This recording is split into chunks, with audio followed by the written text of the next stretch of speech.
Dangerous flooding from this weekend's storms closed roads, crept into homes, and may have even claimed a life. Las Vegas Fire and Rescue says one person was found dead Saturday morning, believed to have drowned.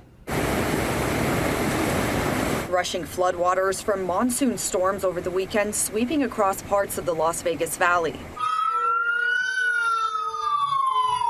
Las Vegas Fire and Rescue says one person is believed to have drowned, found early Saturday morning near Lorenzi and West Cliff, unresponsive and entangled with debris.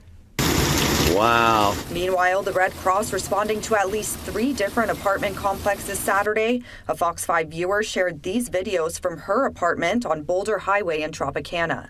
Here's our room.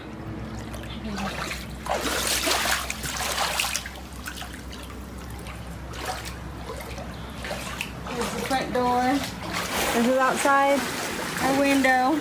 On Friday night, Las Vegas Fire and Rescue responded to 24 swiftwater rescue situations, including 30 to 35 vehicles stranded in water and 10 to 12 people rescued from standing or moving water. Now you know why they say, Turn around, don't drown. yeah.